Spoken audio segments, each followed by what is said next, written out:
दोस्तों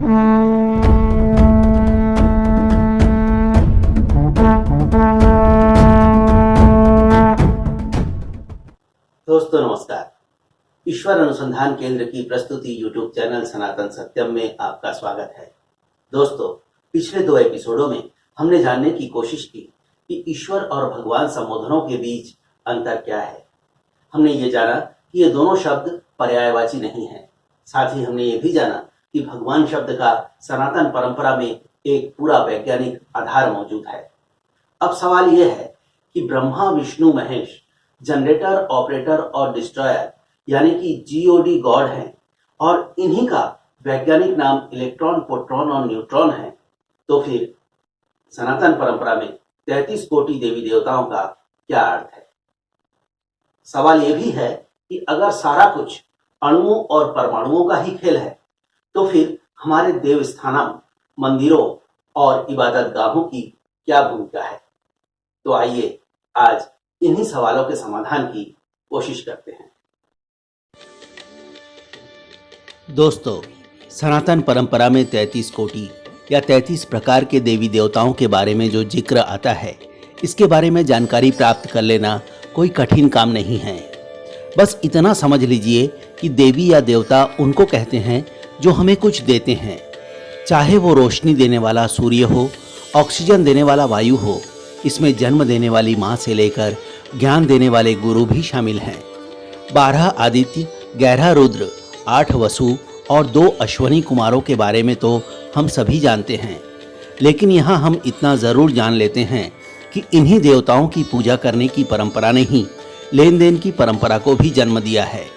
मतलब अगर आप किसी देवता को प्रसन्न करके कुछ पाना चाहते हैं तो बदले में आपको भी कुछ देना होगा। फिर चाहे वो फूल हो, नैवेद्य हो, वस्त्र हो, मिष्ठान्न हो, धूप की सुगंध हो, दिए की रोशनी के रूप में ऊर्जा समर्पित कर रहे हों या फिर गुरु दक्षिणा दे रहे हों। देवता का मतलब कोई दिव्य पुरुष कतई नहीं है। जो भी हमें कुछ देता है वो देवता या देवी है और बदले में हम उन्हें जो समर्पित करते हैं वो पूजा है। भारत के आदिवासियों में कुत्ते, बिल्ली समेत तमाम पशु पक्षी देवता के रूप में पूजे जाते हैं। इतना ही नहीं, आदिवासियों में अगर किसी मान्य और पूजित देवता के रहते हुए गांव में अकाल या महामारी जैसी विपत्ति आ जाए तो लोग देवताओं को निष्क्रिय समझ लेते हैं और विपत्ति कट जाने पर उस देवता को बदल भी दिया जाता है। उसकी पूजा बंद कर दी जाती है और उसके स्थान पर सर्वसम्मति से नया देवता भी चुन लिया जाता है।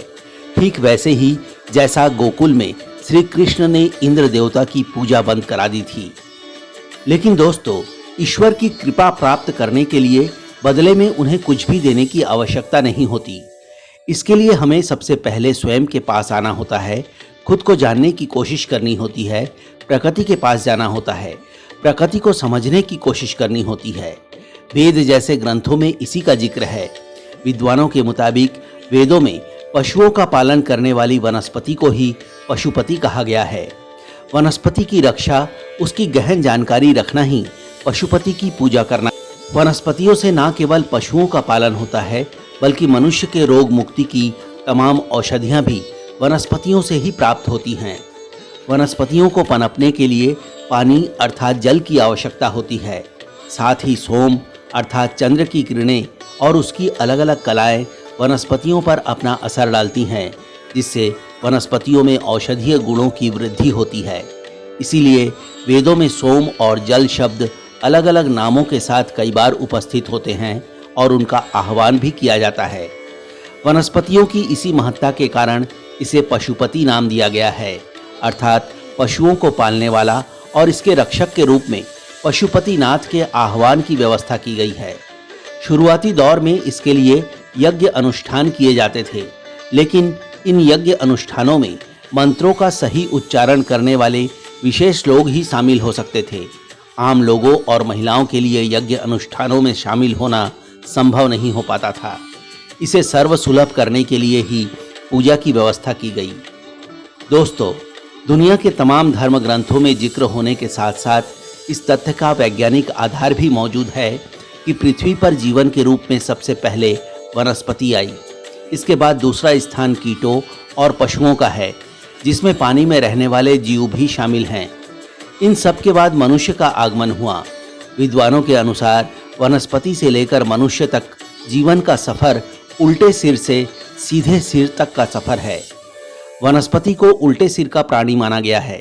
जिसे हम पेड़ पौधों का जड़ कहते हैं, वही उनका सिर होता है, जो जमीन में दबा होता है, और तन जमीन के ऊपर होता है, जो बढ़ता है, जिसे हम तना कहते हैं। पेड़ का मतलब ही शीर्षासन की अवस्था का प्राणी होना है। प्राणियों के विकास क्रम में यही सिर धीरे धीरे ऊपर की ओर उठने लगता है। कुछ जीव वनस्पति और कीट का मिश्रण भी होते हैं। उच्च हिमालय के इलाकों में पाया जाने वाला कीड़ा जड़ी या कैटरपिलर फंगस इसका एक प्रसिद्ध उदाहरण है। इसी तरह के कई जीव जो जीव और वनस्पति की मध्य की अवस्था में हैं, धरती और पानी में पाए जाते हैं। इसके बाद दूसरे कीटों और रेंगने वाले जीवों का नंबर आता है। प्राणियों का सिर जैसे जैसे ऊपर की ओर उठता जाता है, उनकी बुद्धि का विकास भी होता जाता है। सनातन परंपरा में 84 लाख योनियों की संकल्पना भी इसी के आधार पर की गई है, और प्रकृति का ये खेल पहले दिन से लेकर आज तक जारी है। ये धर्म ग्रंथों की कोई पौराणिक कहानी नहीं है, बल्कि सनातन सत्य है। दोस्तों, सनातन परंपरा में वनस्पति पर प्राणी की निर्भरता को जिस तरह से अंकित किया गया है, उसी तरह से ये साफ साफ व्यक्त किया गया है कि मनुष्य का जीवन इन समस्त प्राणियों पर निर्भर है। जिस तरह भौतिक विज्ञान ब्रह्मा, विष्णु और महेश को इलेक्ट्रॉन, प्रोटॉन और न्यूट्रॉन का नाम दे देता है, उसी तरह जीव विज्ञान सनातन परंपरा में व्यक्त किए गए योनियों के क्रमिक विकास को आहार श्रृंखला के रूप में प्रस्तुत कर देता है। लेकिन ये सिर्फ आहार श्रृंखला नहीं है। मनुष्य ने औषधियों का ज्ञान इन्हीं पशु पक्षियों की निगरानी करके भी प्राप्त किया है। गर्भावस्था के दौरान जंगल में रहने वाली हथिनी कैसे अपनी पीड़ा से मुक्त होती है, या कोई दूसरा प्राणी जब बीमार होता है तो वो किस पेड़ का छाल खाता है, कौन से पत्ते चबाता है, इन बारीकियों को हमारे ऋषि मुनियों ने परखा और फिर हमारे लिए औषधियां तैयार की। दोस्तों, सनातन परंपरा में जिस तरह से वनस्पति के आराध्य के तौर पर पशुपति स्थापित हैं, उसी तरह समस्त प्राणियों के आराध्य के तौर पर प्रजापति की मान्यता की गई और राजा दक्ष को इसकी जिम्मेदारी दी गई। प्राणियों के विकास क्रम और वनस्पतियों पर उनकी निर्भरता के इस पूरे सिलसिले को देवी देवताओं का नाम दे दिया गया है, और उनकी पूजा की परंपरा इसी निर्भरता और विकास क्रम की कहानी से जुड़ी हुई है। दरअसल हमें महत्व देवी देवताओं के उन वाहनों को देना चाहिए जिस पर वो सवार दिखाए जाते हैं, क्योंकि ये वही प्राणी हैं जो मनुष्य के विकास के लिए नितांत आवश्यक हैं। अनावश्यक प्राणियों को या फिर भारत के बाहर पाए जाने वाले प्राणियों को किसी भी देवी या देवता के वाहन के रूप में प्रस्तुत नहीं किया गया है। इसका भी एक पूरा वैज्ञानिक आधार मौजूद है। हम इस पर चर्चा आगे आवश्यकता के अनुसार कर सकते हैं। दोस्तों, देवी देवताओं के विग्रह स्वरूप की कल्पना सनातन परंपरा में बहुत ज़्यादा पुरानी नहीं है। आज घर घर में देवी देवताओं की जो तस्वीरें आम हैं, उनका भी 150 से 200 साल से ज़्यादा पुराना इतिहास नहीं है। भारत के महान चित्रकार राजा रवि वर्मा ने धर्म ग्रंथों को आधार बनाकर पहली बार देवी देवताओं का चित्रण किया।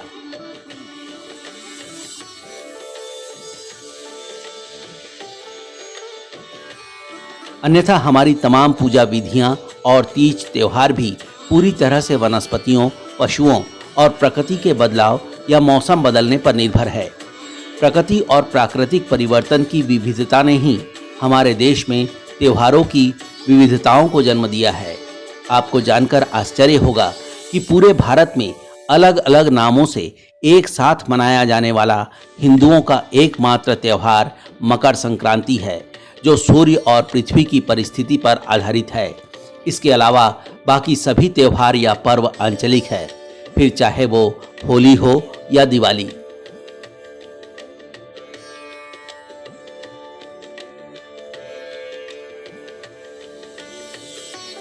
दोस्तों, शारदीय नवरात्रि में देवी दुर्गा के विग्रह की पूजा की परंपरा बंगाल समेत लगभग पूरे देश में ही है।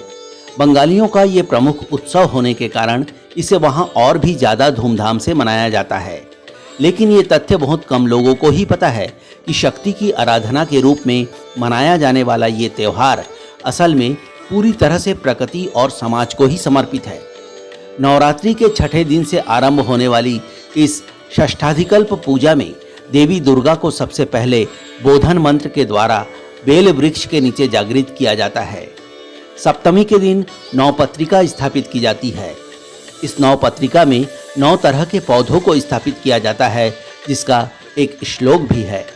इस मंत्र में केला, अरबी, हल्दी, जयंती, बेल, अनार, अशोक, जमीन के अंदर उगने वाला एक कंद मान और धान के पौधों का उल्लेख आता है।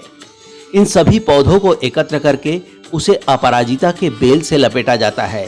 फिर इसे साड़ी पहनाकर स्त्री का रूप दिया जाता है। बंगाली संस्कृति में इसे केला बहू कहा जाता है। ये 10 वनस्पतियां ही देवी दुर्गा की 10 भुजाएं हैं। इस पूजा उत्सव में समाज के हर वर्ग की सहभागिता हो, इसका भी विशेष ध्यान रखा गया है। देवी की प्रतिमा बनाने वाले कुम्हार से लेकर फूलों से उनकी सज्जा करने वाला माली, भोग के लिए फल और सब्जियां उपलब्ध कराने वाला किसान, देवी के अस्त्र तैयार करने वाला लोहार, देवी के वस्त्र बनाने वाला तंतुज अर्थात बुनकर, देवी के गहने बनाने वाला सुनार और पूजा के दौरान वादक कलाकार के रूप में मौजूद रहने वाला समाज का सबसे निचला तबका हरिजन इस पूजा में अनिवार्य रूप से सहभागिता करता है। प्राचीन परंपरा के मुताबिक क्षत्रिय पूजा का आयोजन करते थे, वैश्य इसके लिए अर्थदान करते थे और ब्राह्मण मंत्रोच्चार के साथ पूजा संपन्न किया करते थे। नारी के हर स्वरूप को पूजनीय मानने के लिए, जिसे समाज तिरस्कार की दृष्टि से देखता है, उस वेश्या के घर की मिट्टी भी इस पूजा पद्धति में आज भी एक अनिवार्य सामग्री के तौर पर इस्तेमाल होती है। तो दोस्तों, इस तरह से हम देखते हैं कि प्रकृति की प्रमुख शक्तियां ही हमारे देवी या देवता हैं। प्रकृति की ये सारी शक्तियां जीवित भी होती हैं। आपकी इच्छा शक्ति से ये आपके साथ तारतम्य स्थापित कर सकती हैं। यही वजह है कि हम इन शक्तियों को अपने जैसा ही स्वरूप प्रदान करके उनका विग्रह स्थापित कर देते हैं। आपने भी गौर किया होगा कि कुछ अपवादों को छोड़कर अलग अलग देशों या प्रदेशों के देवी देवता ठीक वैसा ही दिखते हैं जैसा कि वहाँ के स्थानीय लोग होते हैं।